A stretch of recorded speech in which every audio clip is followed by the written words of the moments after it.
어저께 말고 지난 토요일이죠. 지난 토요일날 한겨레 토요판에 혐오의 이름으로 아멘이라는 제목의 그 기사가 실렸습니다. 커버 스토리였죠. 몇 페이지에 걸쳐서 나왔는데요. 그런 다음에 지난 월요일, 그러니까 이번 월요일이죠. 지난 월요일날 사설에 또 같은 내용을 다뤘던 것으로 이제 볼 수가 있습니다. 그리고 우리가 이제 일반적으로 다 아는 그러한 내용들이지만 좀 정리를 해봤죠. 기자들이 좀 더 찾아보면서 살펴봤습니다. 이 지금 그림에서 보는 사진은 지난번 선거 때 개표 시작할 때 모여서 개표를 이제 지켜보면서 시작하면서 동서기도 하는 그런 장면을 기자가 찍었던 것입니다. 서서 제목은 혐오를 앞세운 극우기독교 정치가 위험하다 이런 제목이었거든요. 그 내용은 이제 여러 가지 얘기가 될 수가 있겠는데 이제 얘기하는 내용이 그거죠. 지난번 자유한국당인가요? 기독자유당인가요? 거기서 이제 내세웠던 이슈가 세 가지였죠. 동성애 반대와 이제 이슬람 특혜 그리고 반기독교 악법 저지 이렇게 이제 그림에서 보시는 대로 저것이 선거 공고입니다. 공고에 있어서 이렇게 나왔던 거거든요. 제가 이제 스캔을 받은 것인데 이런 주제를 가지고 내세웠기 때문에 이제 일반의 눈으로 봤을 적에는 혐오를 앞세우고 있다. 이제 이렇게 이제 비춰지겠죠. 어쨌든 간에 이제 오늘 우리가 여기서 이제 생각해 보고 싶은 거는 기독교가 혐오를 앞세워가지고 이렇게 지금 위험천만하게 나가고 있는데 과연 어떻게 할 것이냐 이런 우려가 이제 사회 일각에서 지금 제기되고 있는 것인데 기독교인은 우리 스스로는 과연 이런 것들을 지금 어떻게 가야 될 것이냐 하는 겁니다. 물론 기자가 취재를 하면서 여러 가지 이제 기독교가 정당화하려고 하는 그런 이유들을 제시를 그 이유들을 이제 얘기하고 있어요. 그런데 우리가 여기서 생각해보고 싶은 건 물론 그 사회적인 배경도 있겠지만 그보다는 좀 더 본질적인 문제로 한번 생각해보자. 그렇죠. 우리 지금 이 강좌의 취지가 기독교의 본질적이고 근본적인 문제들을 하나씩 좀 살펴보자는 것이었다고 했기 때문에 이 시간에 이제 다뤄보고 싶은 문제는 이러한 사회적 면모를 생각하면서 기독교의 배타성, 편협성 이런 문제들을 오늘 한번 생각해 보자고 하는 겁니다.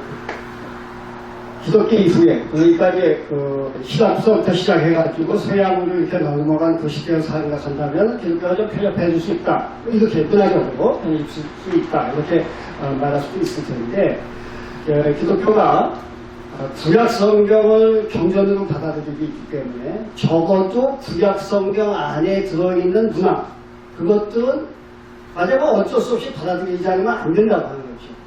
그런 차원에서 볼 적에는 과연 기독교가 문화적으로 편협할 수 있느냐 하는 문제를 오늘 많은 시간을 할애해가지고 좀 생각을 해보려고 합니다. 자, 이제 그림에서 보시는 내용이 분향인데요. 분향보다도 먼저 이제 제사 문제를 좀 생각해 보겠습니다. 기독교가 개신교가 이 땅에 들어와가지고 문화적으로 가장 지금까지도 어떤 면에서는 갈등을 불러일으키고 있는 것이 제사 문제죠. 가톨릭은 허용을 했잖아요. 다 아시다시피 허용을 했는데 개신교는 아직도 이 제사 문제가 좀 꺾어놨단 말이죠.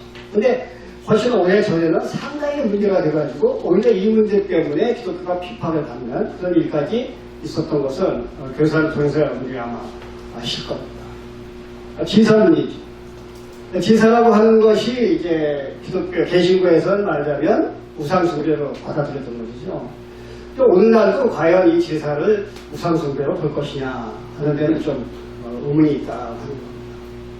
이건 다 생각하시리라고 믿습니다만 과거에 그래서 옛날에는 조상들을 잘 섬기면 그 조상들이 하늘에서 복을 내려 줄 것이다.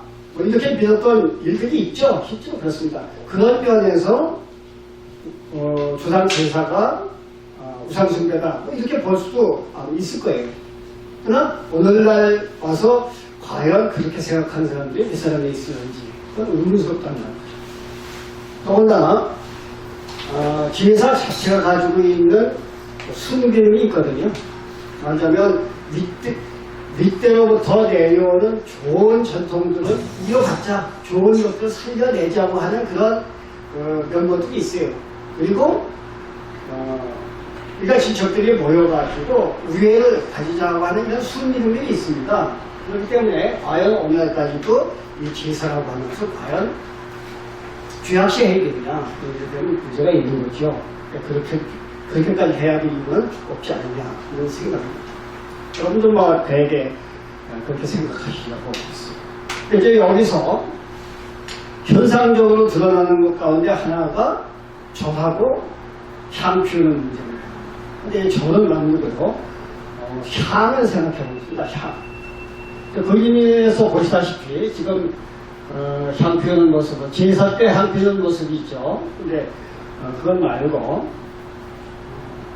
이거 사실 분양이라고 하는 것에 생활에 있거든요. 우리 생활 속에 깊이 있습니다. 누구나 시시때때로 문상을 가게 되잖아요. 문상 가면 볼 수 있는 일이 바로 볼 수 있는 게 분양이에요. 또 옆에 있는 그림에서 보시듯이 정치인들이 무슨 활동을 하기 시작하거나 하면 특별한 일이 있을 적에는 반드시 현초원에 나가서 분양을 해요. 그것이 그대로 TV를 사고 평상으로 그대로 일반 사람들에게도 많이 전해서 익히 알고 있는 일이란 말이죠. 그러니까 분양이라고 하는 것이 우리 생활 속에 사실 밀접하게 들어와 있어요. 동남아 여행, 중국 여행 가시는 분들 많이 보셨으리라고 생각이 됩니다. 향 피우는 모습이죠. 향은 우리처럼 한 개, 두 개 뽑는 게 아니라 아예 봉태기는 말이죠. 그렇게 피워요, 이 사람들은. 그냥 향을 그냥 정말 진동을 할 정도로 이렇게 피우죠. 향이라고 하는 것이 여전히 우리의 삶 속에 있다고 하는 모습을 볼 수가 있습니다. 그런데 이 분양이라고 하는 것이 과연 이질적이고 이균적인 분야냐 하는 겁니다. 지금 그림에서 보시는 대로 제사장이 분양을 하고 있죠. 무엇은 구약 성경에 출애굽기에서도 시작되는 그러한 분양 성막 예배 제도에 나타나는 내용이죠. 제사장이 성막에 들어가서 향을 피우도록 그렇게 되어 있습니다. 그래서 아래 그림에서 보시면 성막이 있고 성막 밖에 이제 물두멍과 번제단이 있는데 안에 들어가면 바로 이제 맨 안쪽으로는 법궤가 있고 그 바깥쪽 휘장 밖에 분양단이 설치했던 게 있죠. 그렇게 해가지고 그 여기 들어가서 분양을 하게끔 되어 있습니다. 지금 개신교에는 분양이라고 하는 의식이 전혀 없지만은 가톨릭만 해도 향을 피우죠. 향을 피웁니다. 미사 때 향을 피우고 또 가톨릭뿐만 아니라 가톨릭의 의식을 이어받고 있는 서공에도 향을 피우는 모습을 볼 수가 있습니다. 그것은 미끄러면서도 보시듯이 라마불교죠. 라마불교에서 똑같이 향을 피우고 있단 말이죠. 향 피우는 것은 똑같아요. 그리고 문제는 분양이라고 하는 것이 과연 이교적인 것이냐.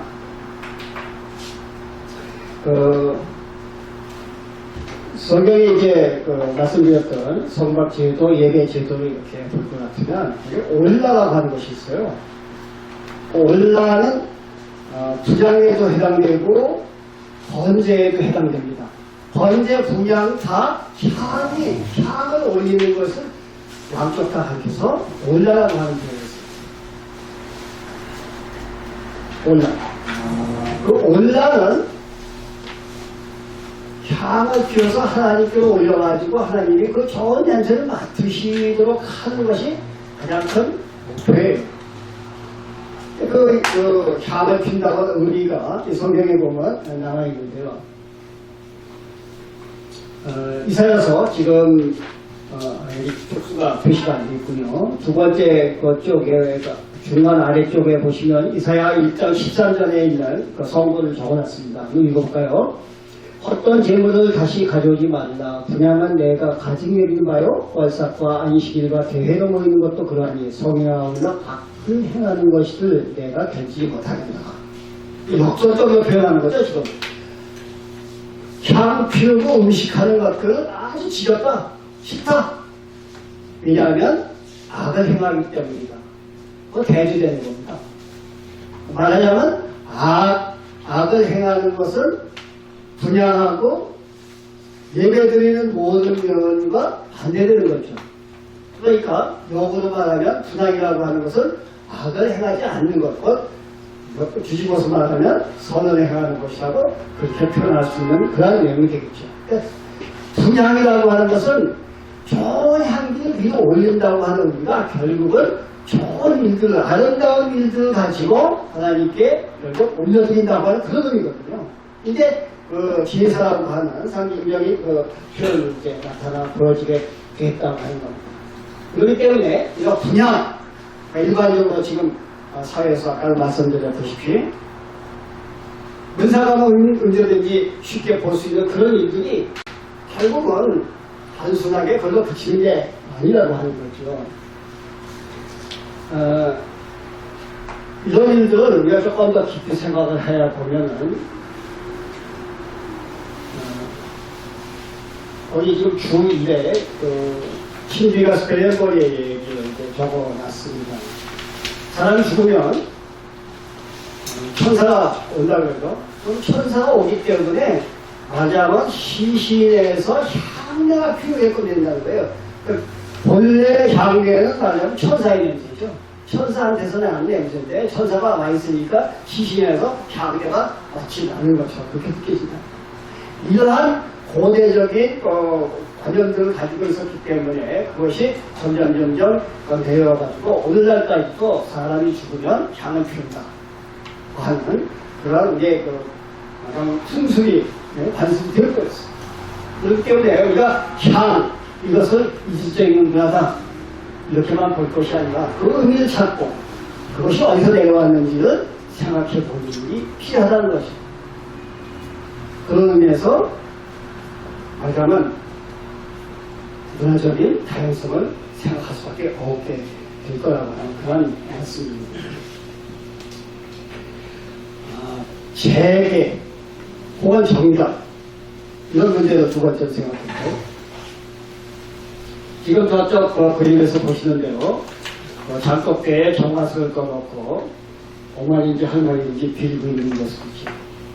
이건 사실 우리가 그리 오래 않은 시간 말이죠. 거의 그렇게 멀지 않은 시간에 다 우리 직접 봤던 그런 일들입니다. 그렇죠? 옛날 얘기가 아니란 말이죠. 옛날 동화송이나 옛날 얘기 소리 나오는 것이 아니라 근데 실제로 그 불과 얼마 전까지 말이죠. 지금도 어떻게 지금 지방에 가면 혹시 그런 분들이 계실지 모르겠어요. 이런 일들이 우리한테 있단 말이죠. 근데 물 자체도 맑은 물이에요. 이 정화수는 새벽에 뜨는 물로 되어 있죠. 아주 고요할 때 뜨는 물입니다. 우물에서 뜨는 물이죠. 정화수라고 이렇게 표현하는데 정화수를 떠놓고 기도드리기 전에 어떻게 합니까? 몸과 마음을 정갈하게 하는 거죠. 깨끗하게 하는 겁니다. 이게 재계지.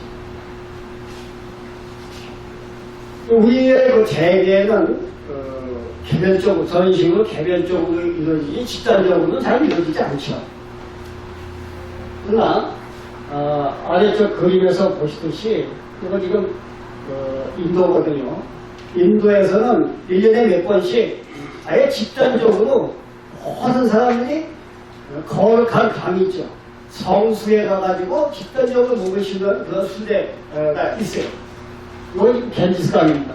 겐지스 강의 사람들이 모여가지고 이제 몸을 씻으려고 하는 그런 준비를 하고 있는 그런 모습이죠. 이 사진은요 2010년에 찍은 것으로 그렇게 돼 있어요. 깨끗하게 씻으려고 하는 것이죠. 또 오른쪽 아래쪽에는 여러분들 다 잘 아시는 자칫대업이죠. 정을 고르나 하는 자칫대업. 일종의 물은 아니지만 불 가지고 정하는 정화의식의 일정이라고 그렇게 이제 생각을 해볼 수가 있습니다. 자, 좀 성경으로 가볼까요? 성경에 보면요, 지금 가운데 지도처럼 나와 있는 것이 예수님 시대에 전후한 그러한 시대의 배경을 하고 있는 내용이죠. 맞아요. 풍랑이라고 하는 것에 있었던 소위 풍랑 공동체라고 하는 것이에요.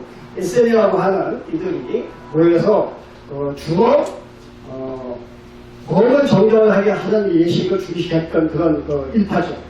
유대교 일파였었는데 그들이 이제 남겨놓는 유적 가운데 하나가 풍랑 공동체 유전입니다. 그런 데서 보시면 거기 보면 지금 파란색을 이렇게 표시해 놓은 것이 보이시죠? 위에서부터 아래까지 쭉 관통을 하고 있고 군데군데 널찍한 저거 수조입니다. 만약 가가지고 목욕할 수 있는 뭔가 씻을 수 있는 수조들이 그 공동체에 여러 군데 있다는 거죠. 그 옆에 보시는 그림은 예수님이 세례자 요한에게 세례를 받으시는 장면을 묘사하는 거예요. 세례자 요한은 바로 이 에세네의 일파로 이론으로 그렇게 했지만 학자들은 얘기하고 있죠.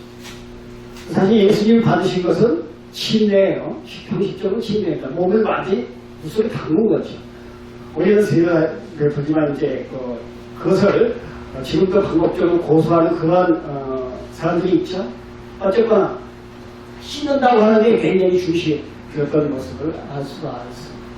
그날의 그림을 보시면 그건 뭡니까? 예수님이 가나의 혼인잔치 때 물을 포도주로 만드는 역사를 시행하셨는데 그때 물을 담아놓은 어떤 돌독이죠. 그 시작보다 돌독입니다. 메토디들은 돌독이에요. 저게 담아놓는 물을 갖다가 이용해서 포도주를 만드셨다고 하는 그런 거죠. 그게 뭡니까? 저 물은 가장 정정의식의 손발을 씻는 데 이용했던 그러한 물이죠, 사실. 손발을 씻는다고 하는 의식은 성경으로 쭉 거슬러 올라가면 다시 아까 얘기대로 성막 예배제도로 올라가야 됩니다. 가운데 안에 보시는 그림에서는 제사장이 지금 대제사장이죠. 대제사장이 아까 성막으로 들어가기 전에 지금 발씀 씻고 있는 모습이에요.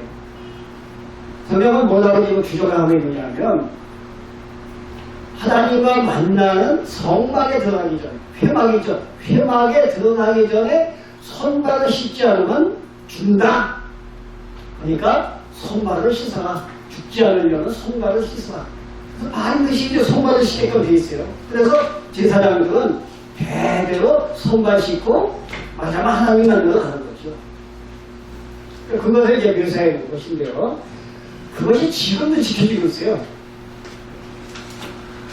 이슬람 사람들은 회당에 들어가서 예배를 드리기 전에 발을 씻죠. 그래서 그림에서 보듯이 발 씻는 공간이 따로 있습니다. 입구에 있는 거죠. 실제로 발을 씻고 들어가요. 그 위에 있는 그림은 뭡니까? 그 가도리입니다. 가도리에서는 성당 입구에 성수관이 있어요. 그래서 거기 있는 물 가지고 뿌리죠.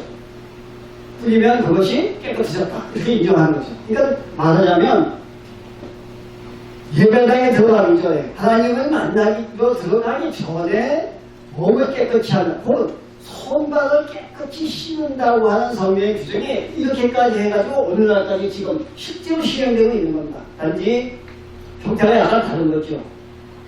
회계에서는 발을 씻는 그런 모습이 있고 또 가톨릭에서는 그것이 아주 약화된 거예요. 약화세가 형식만 남은 겁니다.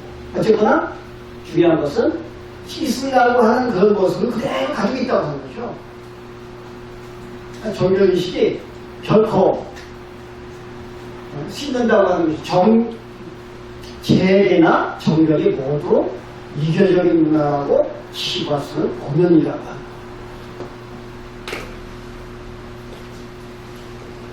다음에는 마체가와 간에 관해서 좀 생각을 해보겠습니다. 아차가라고 하는 돌기둥 같은데요. 힘이 말로. 가는 돌 구석입니다. 지금 오른쪽 그림을 쭉 보시면요. 맨 오른쪽 맨 위에 있는 것이 로키 산맥에 있는 그런 돌탑이에요. 그 사람들이 이제 로키 산맥을 왔다가 기념으로 이제 조금씩 돈을 모아놓고 이제 기념을 삼는 거죠. 거기에 대해서 중간에 있는 로키 산맥에 있는 그 아래쪽에 이 주간 깃대처럼 보이는 그 아래에 돌무더기가 있죠. 이건 어디냐 하면 몽골입니다. 몽골에서 지금 돈을 모아놓은 모습이거든요. 그 오른쪽에는 우리가 가끔가다 볼 수 있는 송황강의 돌담이죠. 돌을 가지하게 해가지고 조금 좀 신성시하는 그런 모습으로 금출까지 각심한 모습을 볼 수가 있어요. 말하자면 몽골의 것이나 성황대의 것은 돈을 모아놨는데 신성이 된 거죠. 좀 더 신성이 된 그런 모습입니다. 그 아래에 있는 그림 둘을 보면요. 오른쪽에 있는 그림은 우리가 가끔가다 지방도를 지나가야 될 때 볼 수 있는, 그게 볼 수 있는 길가에 있는 돈을 갖다 모아놓은 거예요. 거기에 비해서 왼쪽에 있는 그림은 정성스럽게 숱하게 많은 돈들을 쌓아놨죠. 영원히 담는 겁니다. 남북 통일을 기원하면서 어떤 사람이 개인적으로 쌓기 하나씩 쌓기 시작해서 저렇게 많은 것들을 쌓았어요. 마산에 있다고 해요. 돈 쌓는 일, 여러 가지 모습으로 생각할 수 있습니다. 가장 처음에는 아마 기념이었을 거예요. 그러다가 점점 더 그것이 종교적인 의미를 부여하게 되는 그런 모습으로 바뀌었을 겁니다. 자, 왼쪽에 있는 그림을 좀 보겠습니다. 왼쪽에 지금 사진으로 나타나 있는 커다란 도로는 예루살렘 부근에 있는 예루살렘 가까이에 있는 세우는 이전표예요. 이전표라고 하는 건 다 아시죠? 어느 정도 거리마다 거리의 방향을 어느 정도 나타내기 위해서 만들어 놓은 것도 있죠. 이전표입니다. 그 아래 그림은요, 여러분들이 잘 아시는 야곱이 집을 떠나서 삼촌집을 갔다. 어디 마침 가니까 거기서 밤에 잠을 자는 꿈에 하나님 천사들이 오락내락하고 하나님이 나타나 보시라고 ቁ었단 말이죠. 아침에 일어나서 어땠습니까? 배고 있던 돈을 세웠다. 이렇게 했어요. 그 배고 있던 돈이니까 어마어마하지 않겠죠. 이 그림에서 좋은 것처럼 그렇게 큰 건 아니었을 겁니다. 작은 것이었을 텐데 작지만 세워놓은 거예요. 이게 마찬가지입니다. 오른쪽에서 보시는 그림들은 이스라엘에는 가는 남아있지 않아요. 돌무더기가 흩어졌다고 했으니까 별로 남아있지 않은데 저렇게 이제 세워놓는 돌은 이제 풀이 흩어져 있지 않으니까 별로 여러 군데에 남아있는 것들이 실제로 있습니다. 그래서 어떻든지 간에 작지만 세워놨답니다. 근데 이 아차가라고 하는 것이 외국에 나타나는데 4살 전쯤에 갔다가 돌아오는 길에 베들레헴 부근에서 라헬이 죽죠. 라헬이 죽은 다음에 아차가를 세워요. 그건 일종의 비석이지. 또 다른 얘기를 거슬러 올라가면 야곱강을 건너오기 전에 라반을 만나죠. 라반을 만나가지고 티각해갔어. 거기에 거기다가 우리 골육지간인데 이렇게 지내서 해 듣겠냐. 그래가지고 마체마와 그리고 돌무더기를 모아가지고 칼을 만들었다. 이렇게 성경을 기록하고 있어요. 돌무더기 세워놓은 그 돌 기둥을 하나 보더라도 성경이 다 있는 얘기거든요. 우리가 단순하게 지방에 있는 그런 성황당에 돌을 쌓아오는 걸 보면 뭔가 좀 거북스럽게 듣기 있을 수 있을지 모르겠어요. 그러나 한번 그것도 보면서 의미를 따져보고 생각해 보자겠습니다. 무조건 거부할 수 있는 그런 게 아니라고 하는 겁니다. 성경에 분명히 그림이 다 들어있거든요. 그걸 지금 생각하지 않고 그냥 알지 못하는 거지. 자, 돌뿐만이 아니라 나무도 마찬가지입니다. 성경에 성경에 나무 얘기가 무수하게 많이 나오잖아요. 뭐 창세기 앞부분부터 시작해서 쭉 요한계시록 끝에도 나무 얘기가 나옵니다. 성경에 무수하게 나무 얘기가 나와요. 왼쪽 맨 끝에 보이는 그 그림이 솥대죠. 솥대라고 하는 건 커다란 기둥만 남아있는 나무 위에다가 새가 한 마리 앉아있는 모습을 형상한 거죠. 솥대입니다. 근데 그 아래 보면 이제 인디안들이 그 거대한 나무에다가 새겼죠. 거대한 나무에 새겨가지고 소편을 만들었어요. 이것이 나무를 가지고 지금 이용해서 뭔가를 만드는 겁니다. 근데 이것이 다 지나가다 보면 맨 왼쪽에 있는 그림처럼 하나의 신상이 돼요. 왼쪽에 있는 그 모습이 뭐냐면 성경에도 나오는 아스라 목사입니다. 여신상이죠. 여신상은 나무에 갖다 새긴 거예요. 크기도 별로 크지 않습니다. 작아요. 작은 정도이기 때문에 아마 여러분이 기억하시는 대로 야곱이 라반의 집에서 떠났을 때 라헬이 신상을 훔쳐가지고 당할 수 있었던 것이 아주 작으셨기 때문이거든요. 크게 그랬었어요. 그럴 정도로 굉장히 작은 겁니다. 나무에다가 그 신을 만나면 나무를 새겼다고 하는 거죠. 나무가 점점인데 이렇게 달라져요. 다양한 모습을 풉니다. 성경을 가면서 한번 그 나무의 의미를 한번 좀 살펴볼게요.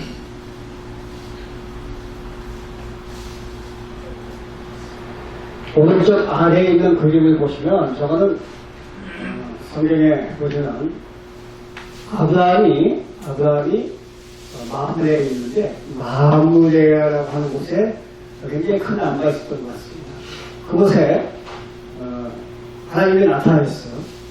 그래가지고 결국은 이제 아브라함이 잘 대접하는 모습이 이제 성경에 나오죠. 근데 생각해 보십시오. 하나님이 말하자면 천사의 모습을 통해서 좀 중요한 나무의 옆에 나타나셨단 말이죠. 그러니까 그 나무가 그 다음부터는 어떻게 됐습니까? 점점 신성이 될 거예요. 그래서 저 그림은 1800년대 말에 이스라엘 순례자들이 실제 그린 그림입니다. 마므레에 있던 헤브론에 있는 나무를 실제 그린 거거든요. 굉장히 거대한 산수리 나무가 있었던 거죠. 저것이 혹시 뭐겠어요? 아브라함 시대에 있었던 나무인지는 알 수는 없지만은 어쨌든 이게 굉장한 나무가 있었다고 하는 사실입니다. 오른쪽에 보면, 왼쪽에 보면 이제 저희 종려나무죠. 근데 종려나무가 중요한 것은요. 성경을 다시 이제 거슬러 올라서 보면 그보다가 종려나무 아래에서 이스라엘 백성을 재판했다. 이렇게 되어 있거든요. 나무하고 하나님의 말씀 나타나시든지 한번 가르치든지 이런 내용이 서로 결부가 된다고 하는 거죠. 성경에는 또 모래 상술이라고 하는 그런 지명이 나타나요. 상술이라는 건 아니고 모래라고 하는 것은 스승이라고 하는 뜻이에요. 가르치는 사람이라고 하는 뜻입니다. 그건 아까 봤던 아브라함의 나무처럼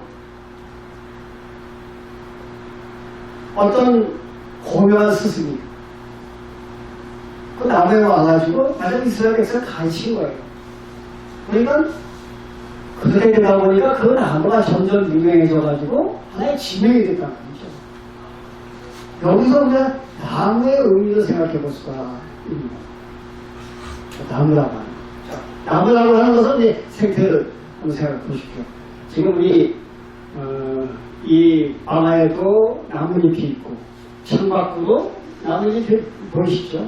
나뭇잎이라고 하는 건 가만히 생각해 보면 생태적으로 보면 뭡니까? 수많은 잎사귀들을 뻗쳐가지고 하늘에서 내려오는 빛을 받으려고 하는 거죠. 시에 무슨 이것은 소리없는 아우성 그러지만 정말로 소리없는 아우성처럼 손을 달고 하늘을 향한 열망처럼 그 그렇게 생각해 보십니다. 그렇기 때문에 나무라고 하는 것은 생태적으로 보면 어떤 의미로 우리가 생각해 볼 수 있느냐면 하늘에서 오는 것을 받아들이는 안테나 같은 것을 생각해 볼 수가 있어요. 근데 그 중간에 뭐가 있습니까? 하늘과 나무 사이에 새들이 있죠. 새가 올라가는 말이죠. 성경에 보면 예수님이 이렇게 말씀하셨죠. 기저씨가 작지만 저대로 자라면 그 위에 새들이 앉는다. 새들이 앉는다고 하는 거예요. 새들이 마치 하늘의 소식을 전해주는 전령처럼 새들이 와서 앉아요. 상징적 의미입니다. 담을 가지고 생각해 보시면 상징적 의미. 그렇기 때문에 우리가 이렇게 생각해 볼 수 있어요. 하나님이 나타내셨던 혐오의 상수리나무. 그것을 생각해 볼 수 있고. 그러나 그것이 껍데기만 나오면 하나님이 나타나시는 것이 없어져 버리면 결국은 아스레 목상처럼 그 자체가 신성되게 된다는 거죠. 또 하늘에서 오는 소식을 받아들인다고 하는 그 개념이 소떼가 나타내주는 상징적 의미라고 하면 선악과를 따먹는 선악과는 그것을 훼손한 잘못된 모습으로 상징적으로 우리는 이해할 수가 있습니다. 마음이라고 하는 것도 이렇게 문화적으로 깊이 있게 따져보고 생각할 수 있다고 하는 거죠. 그러니까 소떼 보고 혹은 도태를 보고 이것저것 바보가 생각하지 말고 그것 가지고 저가지고 그런 이야기들이 성경에 있으니까 비춰가지고 그것을 더 깊이 이해하고 해석하는 그런 일이 필요하다는 겁니다. 자연스럽죠. 아, 이거 차이가 있구나. 근데 본래적으로 것은 이런 의미가 있구나 하는 것들을 더 깊이 있게 생각해 봐야 하지 않겠냐. 자, 그 다음에 생각해 보고 싶은 것이 산단이에요. 맨 왼쪽 위쪽에 있는 것이 강화에 있는, 강화 만이산에 있는 산성단입니다. 우리가 국가적인 중요한 행사가 있을 때마다 저기서 행사하는 모습을 볼 수가 있죠. 근데 놀랍게도 말이죠. 그 모습이, 그 형태가 바로 안에 있는 그림하고 같아요. 그렇죠. 인정이 되시죠? 뭐 하나는 왼쪽에 찍고 하나는 오른쪽에 찍고 방향만 차이가 있는 것 같으니지 그 모습은 그게 보면 같다는 말이죠. 아래 그 바로 참상관 안에 있는 그 그림은 뭐냐면요. 이건 이스라엘에서 발견된 거예요. 이스라엘 에발산에서 1980년대에 발견된 겁니다. 에발산에서 발견됐기 때문에 여호수아의 진단이라고 하는 이름이 붙었어요. 맞아요. 성경에 보면 여호수아가 이제 가나안 땅을 정복한 다음에 에발산과 그 진산에 가서 이제 말씀을 외치고 축복을 외치고 그리고 에발산에다가 진단을 세웠다. 이런 성경 구절이 나오거든요. 그렇기 때문에 그 성경 구절을 가지고 이것은 여호수아의 진단일 것이다. 연대로 추정해 보면 이게 2500 주전 1250년으로 이제 밝혀졌거든요. 그러니까 말하자면 고고학적으로는 여호수아가 가나안 정복했던 그 시기와 맞아 떨어진단 말이죠. 근데 더욱더 여호수아의 제단이라고 이름을 붙인 겁니다. 근데 성경은 이제 제단이라고 하는 표현이 그런 용어도 되어 있지만 사실 실제로 이스라엘에서 추천되고 있는 그 제단의 모습을 볼 때는 저는 사실 제단이 아닙니다. 이스라엘에서 히브리 말로 미스베아라고 하는 그러한 내용의 것은 그게 맨 아래쪽 왼쪽에 있는 그러한 것이 동원제단이거든요. 제단에는 이스라엘에서 사용하는 제단에는 언제든지 그 뇌 귀퉁이에 뿔이 나게끔 되어 있어요. 뿔이 설치되어 있습니다. 뿔이 있느냐 없느냐가 결국 이스라엘의 전통적 제단이냐 아니냐를 판단하는 중요한 요소거든요. 모습을 보면 안 있죠. 이 여호수아의 제단이라고 일컬어지고 있는 이 단은 오히려 성경에서 바마라고 일컬어지는 다른 예배 공간으로 우리가 생각해 볼 수가 있습니다. 성경의 우리말 번역에서 흔히 높은 곳 또는 산당 이렇게 번역되어 있습니다. 저는 이것이 산당이 아니라 산당이라고 번역해 올 것이다 이렇게 생각을 최근에 하고 있어요.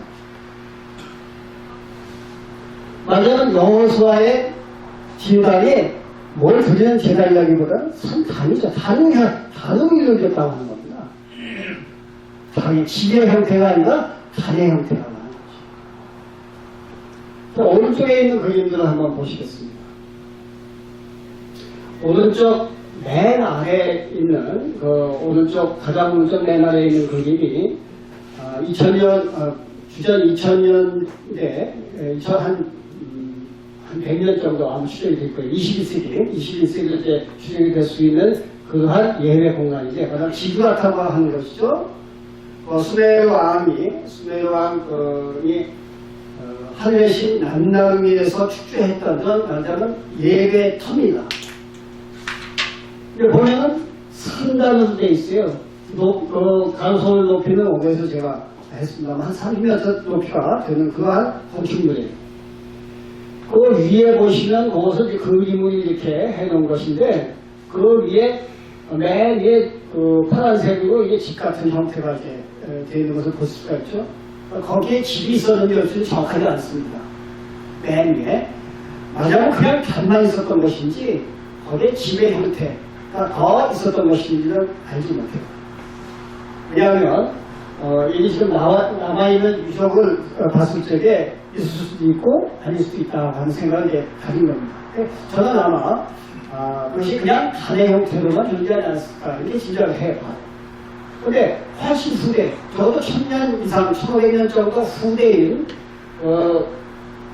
가운데 아래쪽에 있는 그림을 보시면 이것은 성경에 나오는 느부갓네살, 실제로는 역사적으로 느부갓네살 2세 하단다는 이가 자기의 주신인 마르도를 위해서 세운 지구학교. 요게 수년 전에 EBS에서 발견한 내용입니다. 위대한 마르논이라고 하는 그런 제목을 시리즈를 이제 발표했는데 그때 바벨탑에 관한 얘기를 쫙 함수로 쫙 했던 그런 내용인데 거기서 적어도 일반적으로 잘 알지 못했던 내용이 굉장히 많이 밝혀졌어요. 근데 역사상에 있었던 바벨탑의 모습을 제시를 해줬습니다.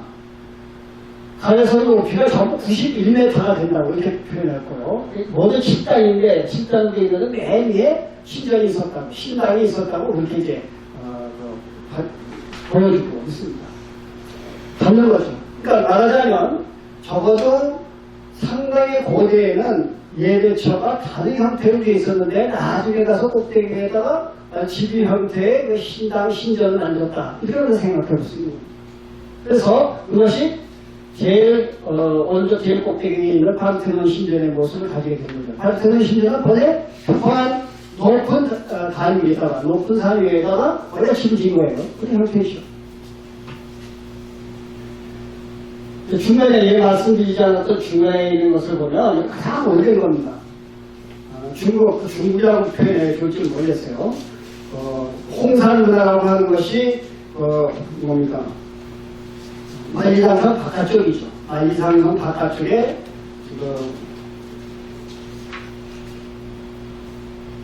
바깥쪽에 있는 곳에 있는 우화량이라고 하는 것에서 밝혀진 내용인데 이건 뭡니까?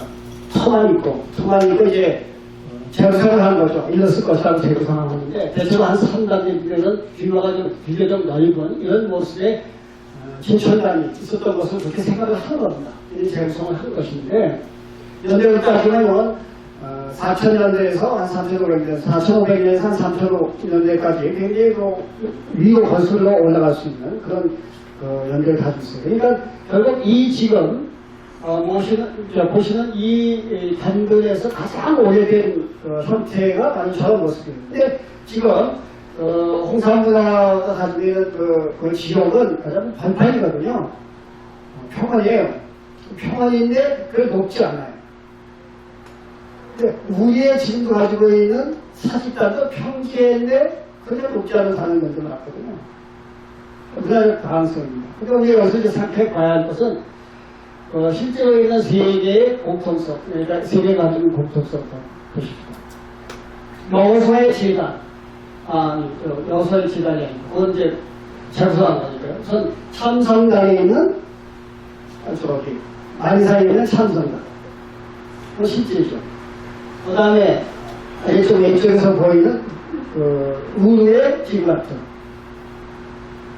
그 다음에 맨 위에 보이는 시랍의 파르테논. 이것이 현재 현존하는 것들이거든요. 장수하는 게 아닙니다. 현존하는 것들인데 이것들이 만이산과 파르테논 신전은 모두 산 꼭대기에 지금 지어놓은 거거든요. 거기에 비해서 지금 우레의 것은 평지에 있는 거예요. 평원에 있는 겁니다. 그러니까 평원에 있는 것은 마치 산처럼 그 자체를 굉장히 높이 만드는 거죠. 성화나 후대에 오는, 내려오는 바빌론의 것은 훨씬 더 높다는 거죠. 성경이 나오듯이 우리가 여기서 알 수 있는 것은 고대 사람들은 높은 곳에서 예배를 드렸다고 하는 겁니다.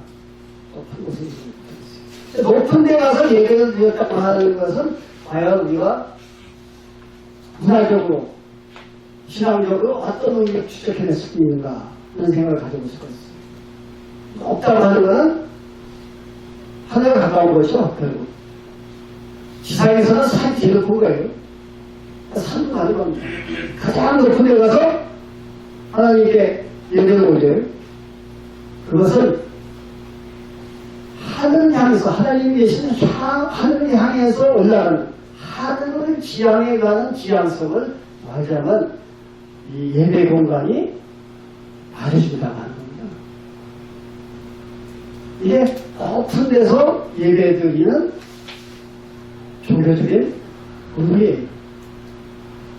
그렇기 때문에 다시 돌아와서 파르테논 신전이나 우르의 지구 같으나 혹은 만이산의 천성당을 볼 적에 이건 그냥 이기적이다, 일적이다, 그가 우리하고는 다른 문화다, 기독적인 것이 아니다 이렇게 볼 것이 아니라 정말 이게 가지고 있는 종교적 하나님의 모습들을 더 깊이 생각하고 성경에서 우리가 그것들을 찾아낼 수 있어야 된다고 하죠. 이러한 것들이 성경에 다 있으니까 다 있어요. 자, 이번에는 기둥입니다. 저는 아직 여행을 못 가봤습니다만은 왼쪽 안에 있는 것은 지금 이집트예요. 고대 유적들, 석기 문화가 유적들을 많이 남겨놓고 있는데 특히 고대 문화를 가보면 왜 기둥들이 그렇게 많아요? 기둥들이 엄청나게 많죠. 참 거기에 곳곳마다 남아있는 하나님의 기둥, 누워있는 기둥이에요. 부서진 기둥들, 기둥들만 숱하게 남아있어요. 그러니까 가만히 보면 희한하다. 기둥이 왜 이렇게 많은가? 성경에도 기둥이 나오는데 솔로몬의 성전을 조사하고 있는 그 부분을 살펴보면요, 성전 앞에 기둥이 두 개고 세우도록 되어 있어요. 저 지금 그림에서 보시는 것이 가장 성의 의미를 잘 알려준다고 생각해가지고 제가 가져온 것인데, 그림 보십시오. 저기 왜 기둥이 덩그랗게 있어야 됩니까? 아무 의미가 없어요. 그죠? 건축기술서 저게 뭡니까? 이게 바깥에 받치는 것도 아니고 장식도 아니고 뭐예요? 저게? 그냥 바깥에 이제 기둥이 덩그랗게 두 개, 아무 관련도 없이 두 개 있는 거거든요. 뭐라고 생각하세요?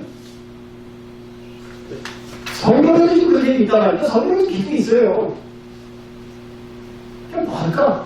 이게 도대체 그게 뻣뻣하게 하면 기둥 두 개가 다 달라서 있단 말이죠. 이게 정말 뭘까?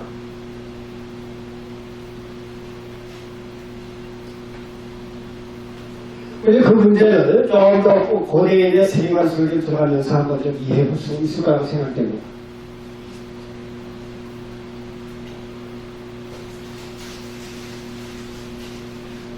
가장 큰 그림에서 보시는 것이 이제 이집트 신화를 그려놓은 내용이죠. 네. 엎드려 있는 이가 여신 누트예요. 하늘의 신입니다. 하늘을 말하자면 표현하는 거죠. 신을 표현하는 게 누트라고 하는. 그런데 그 누트를 슈라고 하는 여신이 떠받들고 있어요. 그러면 바닥과 하늘이죠. 성경에 표현대로 한다면 궁창이죠. 궁창을 누가 떠받들고 있냐? 슈라고 하는 여신이 지금 떠받들고 있는 거예요. 동양에는 아까 말씀드렸다시피 석전문화가 없기 때문에 기둥에 가는 것이 거의 없죠. 하지만 우리가 알 수 있는 동양의 내용 가운데 기둥과 관련된 내용으로 생각해 볼 수 있는 것이 반고신화입니다. 반고신화를 보면은 반고가 매일같이 자라요. 매일 한 일씩 자라가지고 1만 8천 동안 잘 가고 있습니다.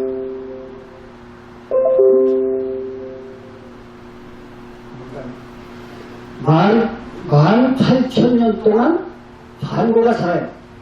그러니까 하늘을 땅이죠. 반고가 땅에 서서 하늘을 받치고 있다가 하루에 한 줄씩 자라니까 만 8년 동안 자라니까 하늘하고 땅이 얼마큼 벌어지고 9마리가 벌어졌다는 거예요. 여기서 우리가 생각해 볼 수 있는 게 말하자면 반고는 하늘을 떠받치고 있는 기둥인 거죠. 마치 애국 신화의 슈처럼 하늘을 떠받치고 있는 거죠. 히럽 신화에 보면요, 아틀라스가 있어요. 아틀라스가 올림포스의 주신들이 12신들하고 티탄이 싸우는데 티탄들을 편들었기 때문에 아틀라스가 이제 벌받게 되죠. 저건 이거 너무나게 하늘이 아니죠. 지구가 아닙니다. 하늘을 떠받들고 있는 거예요. 지구 저쪽 끝에서 하늘을 떠받들고 있는 형벌을 받는 장면입니다. 히랍 신화에서 보면 기둥은 말하자면 이들은 기둥이죠. 기둥 역할을 하는 거예요. 세계는 공통적인 고대 인들이 가지고 있었던 관련들을 지금 기둥으로 나타내줍니다.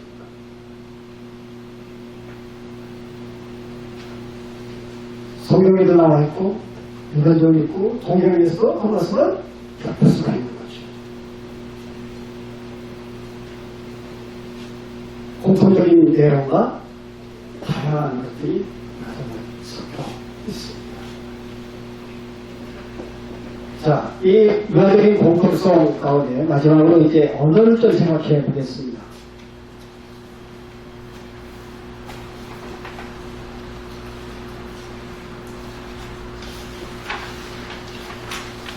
저기 지금 그 15개인가요? 16개 단어들을 지금 제가 제시를 해놨는데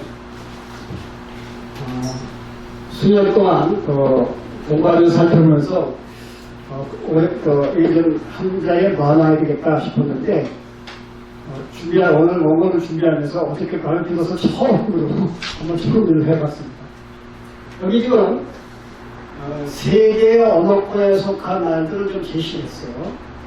우선 우리말하고 그 다음에 여기 아자는 히라보라고 되어 있는 혹은 영화 또 하나 더 포함시켜가지고 인고죠. 인고와 그리고 세모 이렇게 이제 세 가지 언어권에 속해 있는 내용들을 제시했고요. 그리고 이제 우리하고는 조금 좀 차이가 있긴 하지만 한자 어를 동원해서 비교를 좀 해봤습니다. 이제 다 말씀을 드리면 시간이 좀 많이 갈 테니까 몇 개만 좀 찍어 보겠습니다. 우리가 이제 설, 살, 그러죠. 한 살, 두 살한테 살.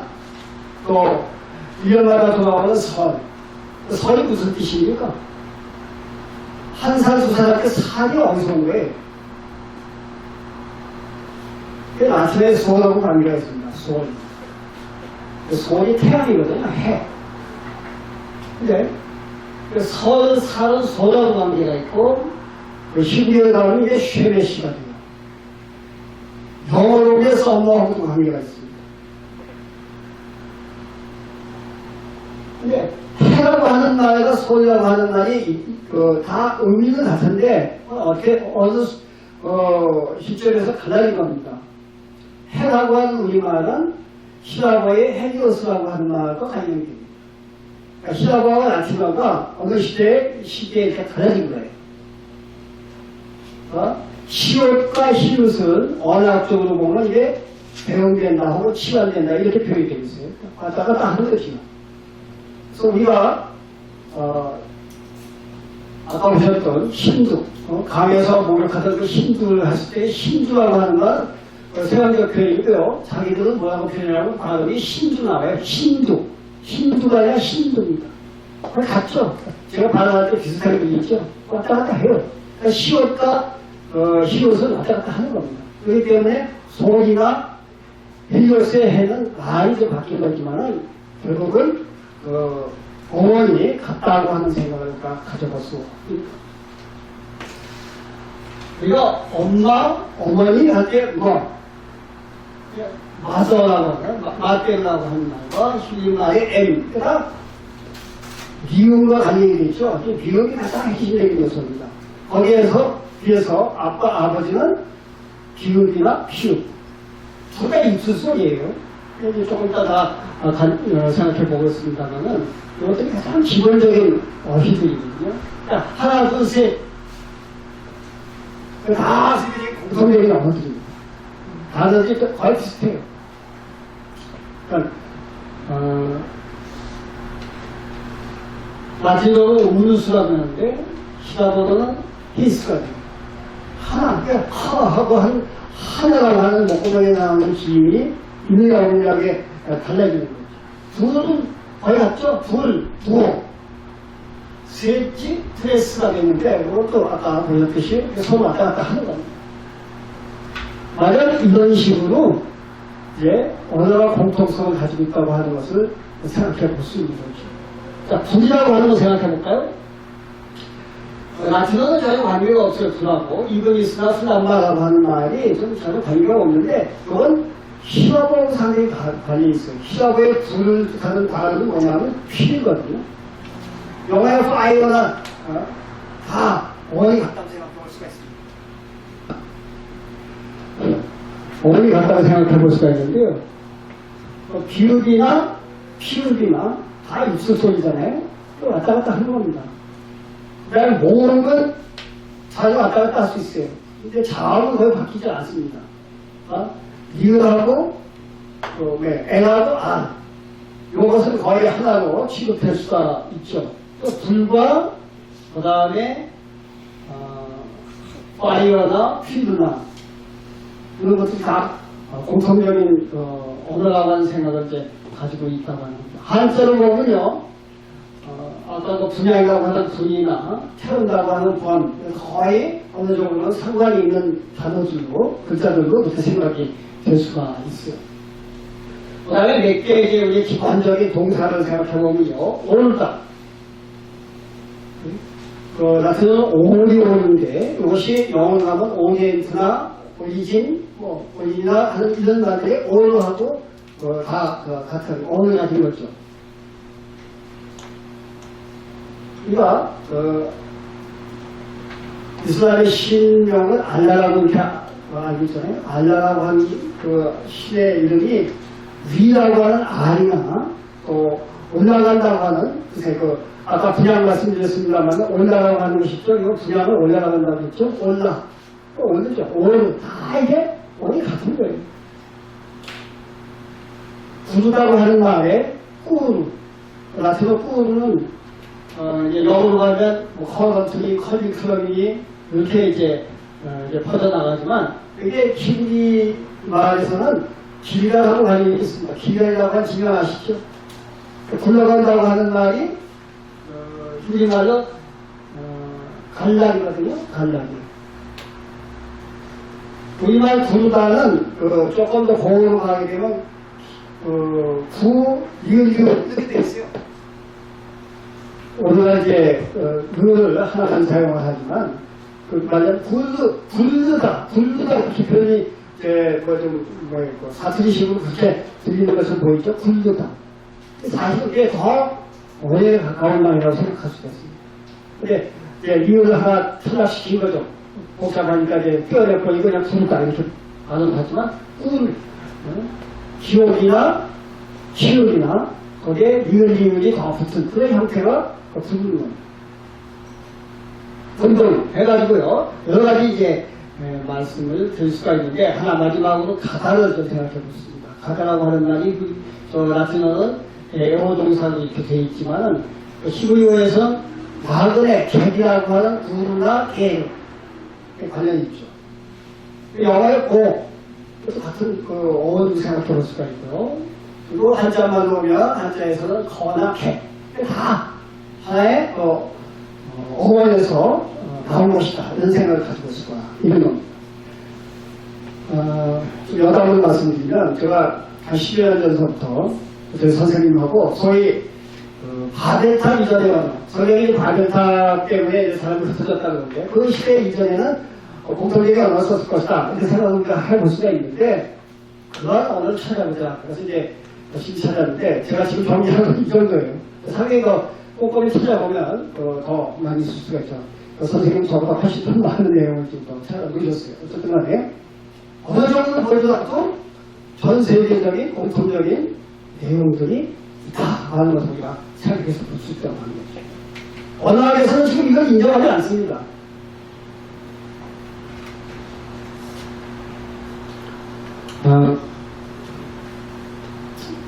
조금 사람들이 어떻게 퍼져나가고 문화가 어떻게 동일성과 다양성을 가질 수 있게 됐느냐 하는 문제를 조금 더 좀 생각해 보겠습니다.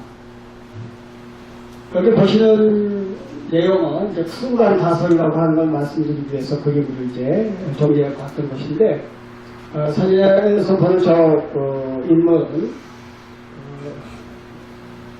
마리아 김부타스라고 하는 공학자, 언어 인류학자예요.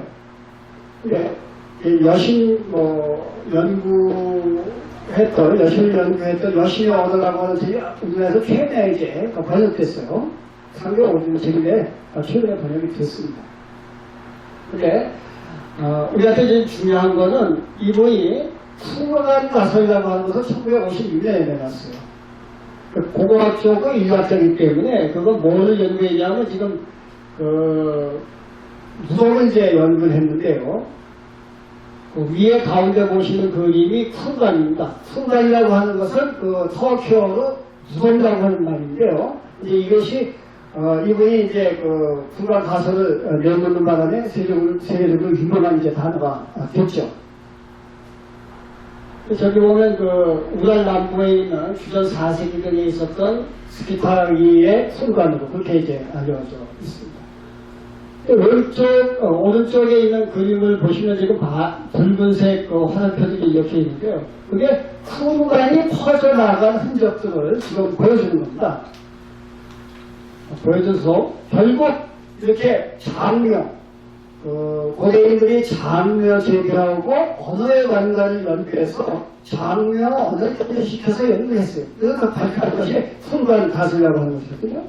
그가 이제 내놓은 알겠죠? 왼쪽에 있는 그림은요, 푼간 가설에 입각한 인도-유로피안 언어가 어떻게 퍼져나가느냐를 보여주는 그러한 이제 개념도가 이제 되겠습니다. 이 그림의 연계를 따져보면, 이 연계는 대체로 주전 4,000년경에서 1,000년경까지 그 수천 년 동안 이러한 인류이 언어가 완전 퍼져나갔다는 거죠. 그것을 어디서 알 수 있느냐면 무덤이 퍼져나갔다고 하는 무덤의 전파의 모습 속에서 언어의 전파도 동시에 알 수 있다고 합니다.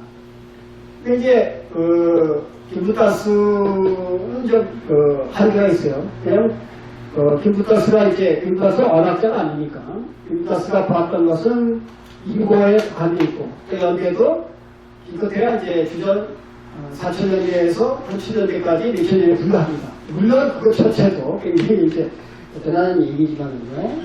좀 더 포괄적인 연구를 해가지고 이제 이야기를 한 분이 계세요.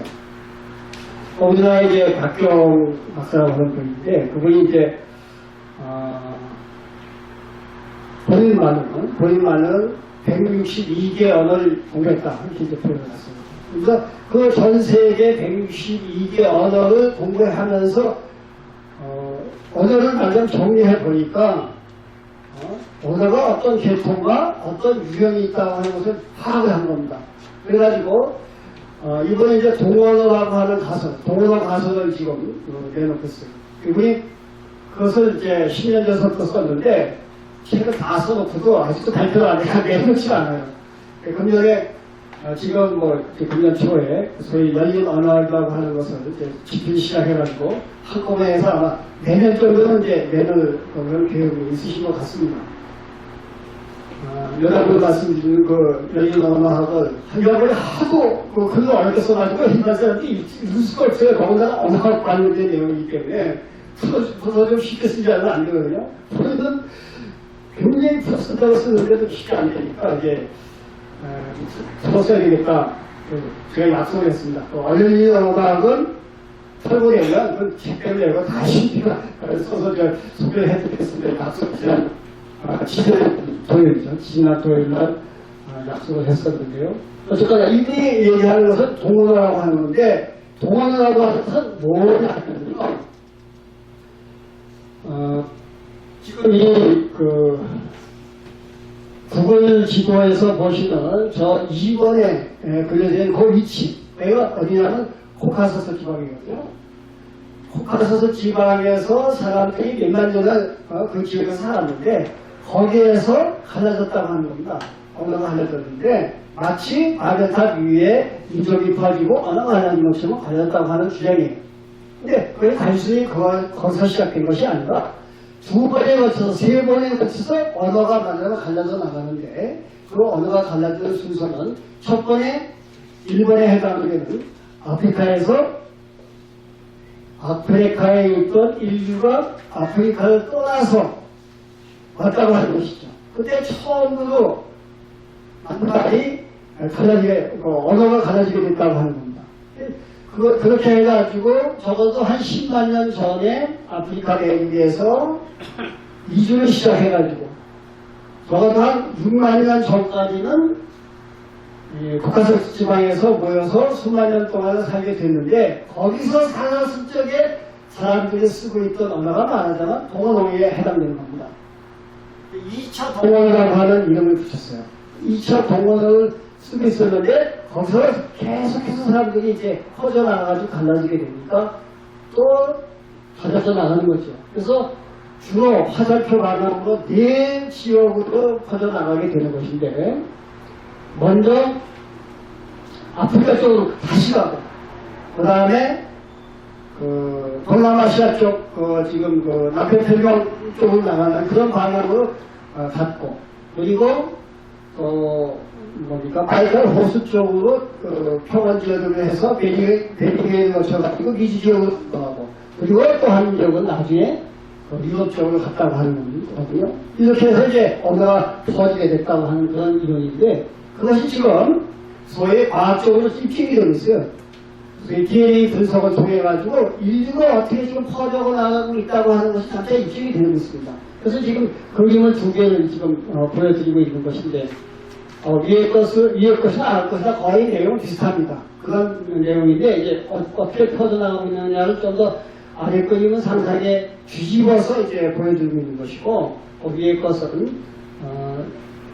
이제 그것을 이제 우리가 좀 더 보기 쉽게 우리 관념 속에 들어올 수 있게끔 해준 것인데 단지 하나 저기서 저 그림에서 윗그림에서 녹색으로 표시된 선 그것은 이제 이 DNA를 연구해가지고 그것을 도해화해서 개념적으로 만들었던 사람들이 미처 생각하지 못했던 부분인데 거기까지도 도해된다고 하는 그런 이제 생각을 가지고 있는 거죠.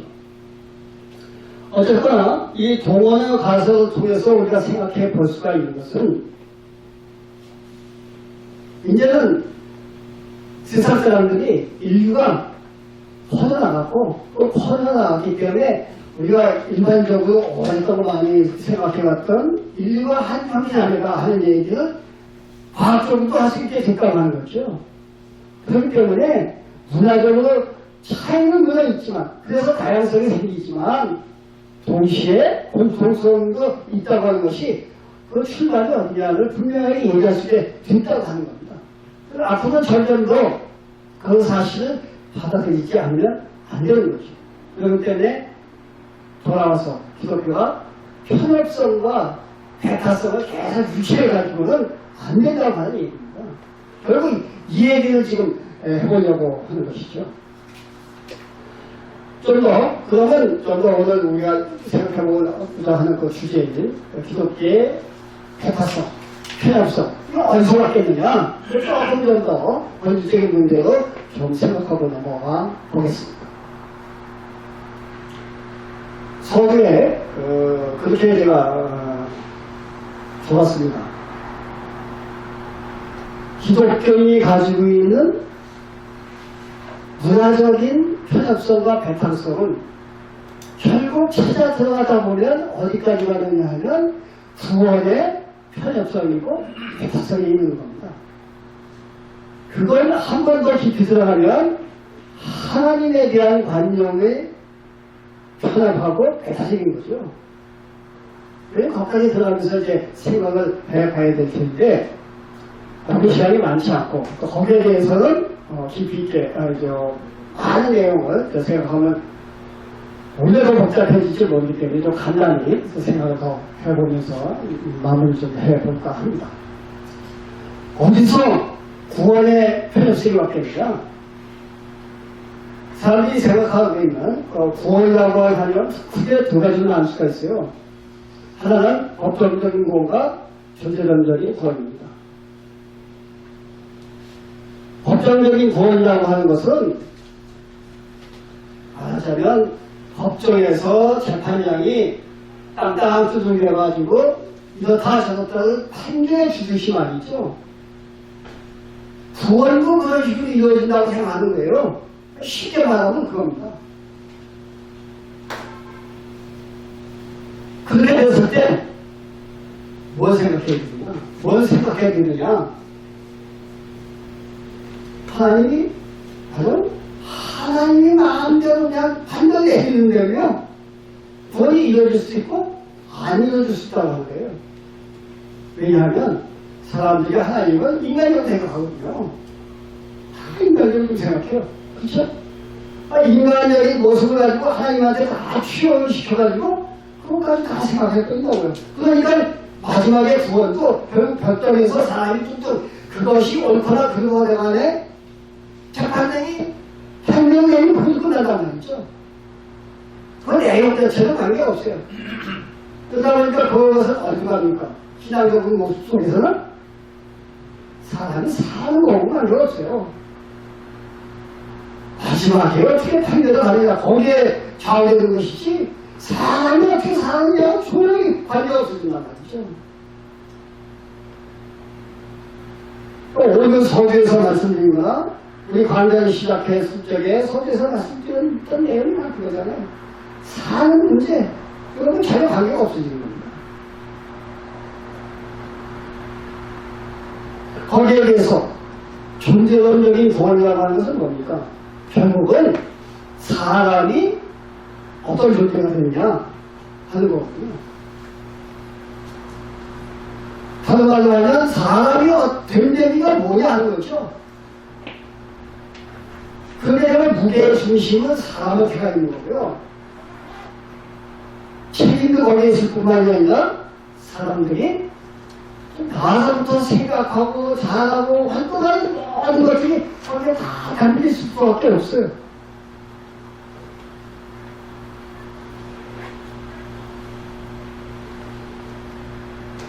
법정적 구원론을 가진 그 사람 입장에서는 하나님은 편협함으로 생각할 수밖에 없는 겁니다. 봅니다. 그天主 속에 하나님을 가둬버릴 수 있기 때문이지. 그러나 생각해보세요. 존재론적인 입장을 가지고 생각해본다고는 사람이 첫 시간에 이제 현재 70억이 넘고 한 50년 되면은 50년 지나는 게 아니라 50년대가 되면은 인구가 100억 정도가 된다. 지금 이렇게 얘기를 말씀드렸잖아요. 지난 시간에. 그만큼 사람이라고 하는 것이 다 달라지는 거죠. 다 다양해요. 하나하나가 다양해요. 그렇다면 생각이 달라지죠. 달라질 수밖에 없습니다. 하나님은 어떤 틀 속에, 좁은 문자리 속에 가둬둘 수도 없고, 사람은 그렇게 가둬둘 수도 없죠. 사람 모습이 배고개의 모습으로 나타날 텐데, 어떻게 작은 틀 속에 그걸 담아둘 수 있겠어요? 저는 이런 생각을 좀 바꿔보자는 겁니다.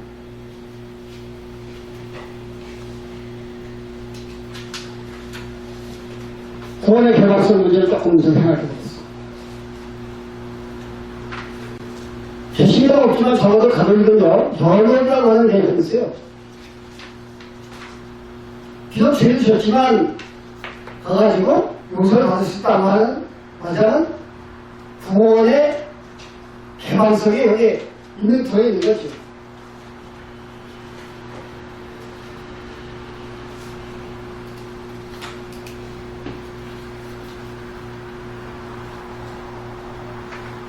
비슷한 내용이 제가 가끔 소개한 이가 스테레머니의 내용 속에 들어있습니다.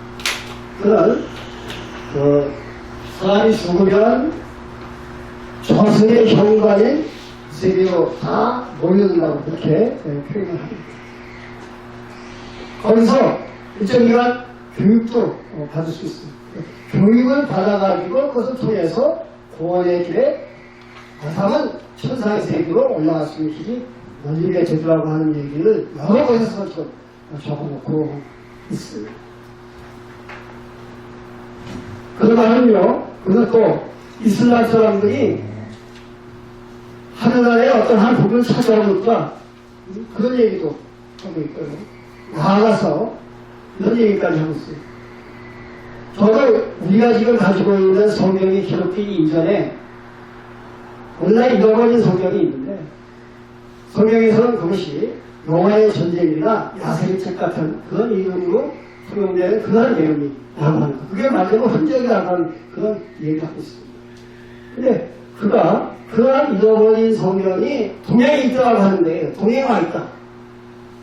아까 말씀드렸던 만일장성 북방에 있는 사람들이 그 성경 말씀을 가지고 있고, 그래서 그들이 평화롭게 살라고 노력을 하고 있는데, 그들한테서 중국의 황제가 왔다.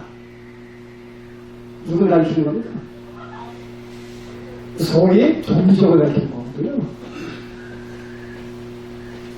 그러니까 우리가 동양 세계에서 생각해볼 수 있는 문어라든지 목자라든지 도덕견이라든지 더 거슬러서 시경 같은 이러한 그들 속에 담겨 있는 사상들을 결코 우리가 비교적 문화라고 평가했습니다. 이 속에는 하나님의 구원의 역사가 그 가르침이 담겨 있을 수 있다고 하는 거죠. 이미 주전 그 시대부터 시작했어요. 사람들이 연대가 얼마만큼 추정돼야 할지 잘 모르겠어요. 그러나 적어도 아까 우리 홍산 문화를 생각했는데 적어도 거기까지 거슬러 올라갈 수 있지 않겠습니까? 수천 년이에요. 아마 수천 년 전서부터 하나님 구원의 역사가 동양세계에도 있었을 것이다. 그렇게 우리는 짐작해 볼 수 있는 겁니다. 아니 증거는 없어요. 그러나 저도 우리 생각을 그렇게까지 펼쳐볼 수 있다고 하는 거예요. 하나님은 그렇게 능력이 없는 분이겠어요? 동양은 배격하고 배관시했던 그런 분이겠어요? 동양에도 구원의 역사가 빠졌다고 하는 사실을 이런 데서 생각해 볼 수 있는 거죠. 성경에는요, 다양한 모습이 무엇으로 표현되느냐면 수 12이라고 하는 것으로 표현되어 있습니다. 이스라엘의 아들, 야곱의 아들이 12이잖아요. 12로 대표됩니다. 실제로 14인지 6인지 잘 헷갈립니다. 그러나 성경을 올려든지 12로 거기서 표현하고 있어요. 예수님 세자가 12이 있죠. 대제사장이 취장을 하는데 거기에 가슴, 흉배, 손배, 보석이 12개 달고 어깨에는 12가지, 12개의 부족의 이름들이, 지파의 이름들이 3개죠. 성경 맨 마지막 끝에 나오는 요한계시록 21장. 거기 보면 하늘에서 새 이루살렘이 나오는데 문이 사방으로 열려있고 3개씩 12개가 있다. 성경은 그렇게 기록하고 있어요. 12개라고 하는 성경의 숫자는 수는 다양성을 나타내는 거죠. 그러나 그 다양성이 결국 하나라고 하는 겁니다. 하나님의 아까 100억이라고 하는 앞으로 인구가 100억일지 모르게 될 거라고 하는 말씀을 드렸습니다만 그 100억이라고 하는 그 인구가 결국 하나님이라고 하는 그 분 안에서 존재하게 될 때 다양한데 그건 하나로 바뀌는 거죠. 그래서 어쩌나 언제나 여러 가지 것들이 종합된 하나를 가진 겁니다. 다른 말로 하면 일치적 다양성입니다. 하나님 안에서는 다양한 것이 받아들일 수 있는 겁니다. 세상에는 쌍둥이마저도 같지 않습니다. 그렇죠? 다양해요. 왜냐하면 다양한 것들이 일치할 수 있을 적에 거기에 완전히 이루어질 때 그 하나님 같은 획기가 아니에요. 그건 폐쇄도 아니고요. 폐타가 아닙니다. 하나님한테는 다양성이 늘 존재하게 되는 거죠. 그렇기 때문에 기독교가 한여도 지금까지 편협하고 배타적 정격을 가지고 있었다면 전서성경에 있는 내용들, 지금까지 말씀드렸던 이 시간 통해서 계속해서 말씀드렸던 이런 내용을 통해서 겪어보시 합니다. 다양성을 인정할 수 있고 폭을 넓혀서 개방되는 나갔습니다. 이러한 기독교가 되어야 되지 않겠냐 이런 말씀을 드릴 수 있습니다. 그래서 마지막으로 우주를 그림을 한번 생각해보면서 말씀을 마치고자 합니다.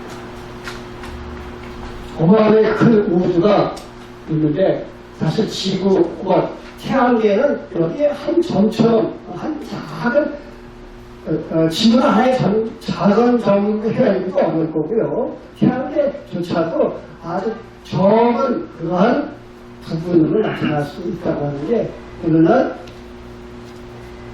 천문학은 전체를 연구하는 일이 보여주는 일이죠. 세상이 우주가 엄청나게 넓어요. 가다고 하면은 그 끝이 얼마만큼 오래 갈는지 모르기 때문에 그리 우주에 걸리는 광역을 따지잖아요. 빛이 1년 동안 가는 거리.